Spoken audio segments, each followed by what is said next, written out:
How to break out of intermediate purgatory? Well, fair enough. That's a very general question on all this. What you really are going to do as intermediate. So as a beginner, there are probably huge fundamental understandings about game and women that are wrong. As an intermediate, it's going to be, smaller things. It's going to be a slight lack of entitlement. You're somewhat entitled, but not fully entitled. Or it's going to be a situation where you have a technique that kind of works, but isn't as good, and you replace it, and it doesn't like make your game 100% better. All of a sudden, you're not like night and day better, but that one little change made you 5% better. And it wasn't hard to make. It's a simple little change that made you 5% better. And then there's another little change that makes you another 5% better. Another little change makes you 5% better. So instead of looking for that one big like killer improvement, that one big, like, this is the thing I need to completely revamp in my game, you're already doing a lot of things relatively well. You need to make a lot of those 5% adjustments, 5% improvements. So you should be thinking about what are your common sticking points at any level of game? What are your common sticking points? Where are you commonly failing in game? And then look at that point and the point before, and then specifically look at the things you are doing at that point and maybe compare yourself to someone more successful. Like compare what you're doing. So let's say that like you're getting good amount of attraction, but you're having trouble getting a girl to qualify herself to you. Okay, cool. So you've determined that that's an area where you want to look at. So look at the parts where you get your girl qualifying or don't, and the parts right beforehand, and then look at my infield and compare and say, what am I doing differently than you? And experiment with some of the things I'm doing differently and see if they help enhance your game. And if they do, keep them. If they don't, don't. But that's a very easy, uncreative copying 5 to 10% improvement in your game, right? And you're just trying to find lots of those. You're trying to find lots of those 5 and 10% improvements. And then you're going to try them out and see if they work, and try them out and see if they work. And the nice thing is that they're not huge departures. They're not crazy risky, but they have definitely a chance of upside. So try something new, see if it works. If it works, keep it and start the next trying new thing, etc. So that's the process of getting through intermediate purgatory. But the first step is understanding which type of intermediate you are. Because if you are the capped intermediate, you need to try and be more polarizing and more risky. If you are the inconsistent intermediate, you want to be less polarizing and risky and more consistent and structured. And so if I said the key to getting out of intermediate purgatory is take more risks, for half of the guys, that would really be helpful. For the other half of guys, that would make their game worse. Or if I'd say the key is adding structure to your game and saying, having maybe a lot of like things that you even use repetitively or having like formats you can go back to. So for half the people, that would make their game massively better. For the other half of the game, that would make their game even more like kind of boring and capped and standard, right? Which would not help them, make them even less polarizing.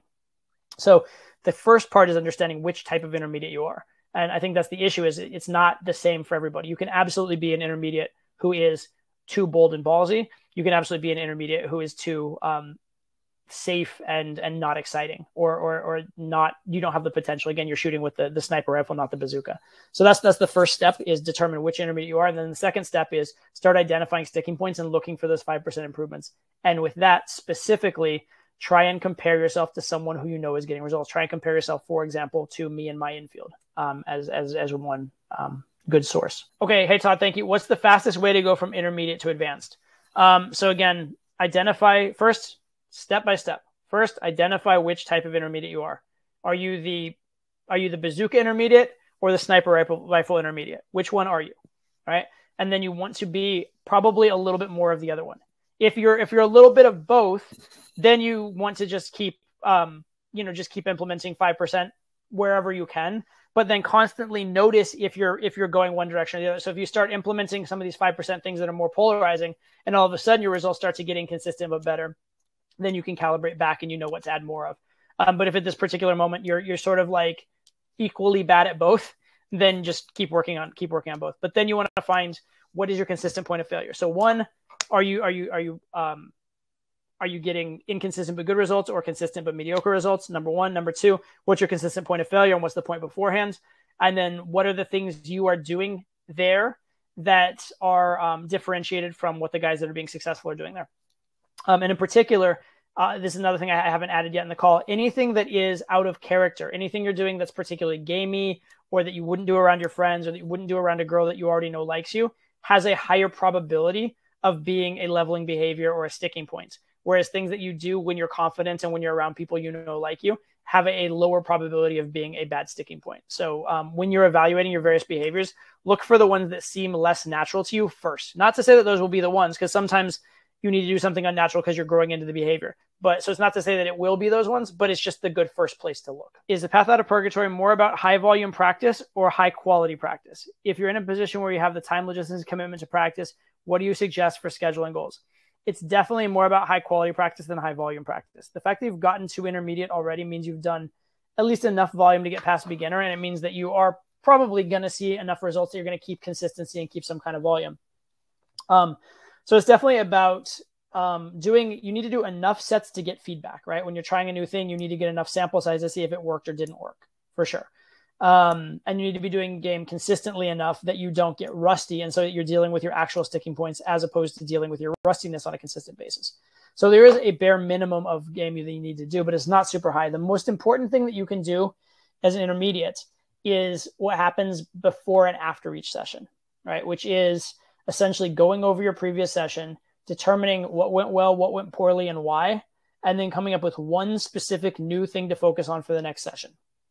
That's the most important part of your process, right? Yeah, obviously you do have to go out a certain amount, but I'm assuming you're already doing that.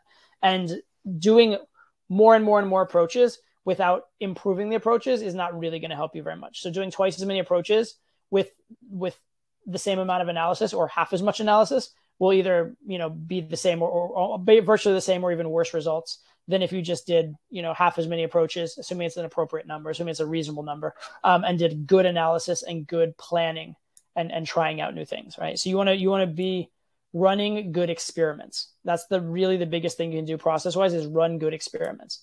And it doesn't matter. You need to get enough sample to make the experiment meaningful, but you don't need to keep running the same experiment over and over and over again once it's proven what it is, right? So say, for example, that you typically get a 25% success rate in your phone numbers being solid. And you go out with a new technique, and while you do this new technique, you get an 80% success rate. Now, that's not over like maybe 8 or 10 approaches, something like that. Now, that's not totally definitive, but it's such a big difference that even though the sample size is small, you can probably assume that it's working. And you should keep monitoring it a little bit and make sure that it doesn't suddenly drop off and go to 0 for the next 2 weeks and then you up back at like 25% or something.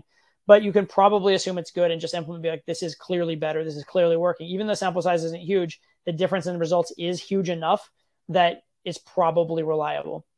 And you can start working on something else and just keeping that thing. And now all of a sudden, if your results revert back to normal, I would first attribute it to the next new thing you tried. And then also have in the back of your mind, maybe this thing wasn't actually such a good thing. I just got a little lucky. All right. So you need to get enough sample size for it to matter. But mostly it's about the analysis you do and the adjustments you make in between sessions. So quality of quantity.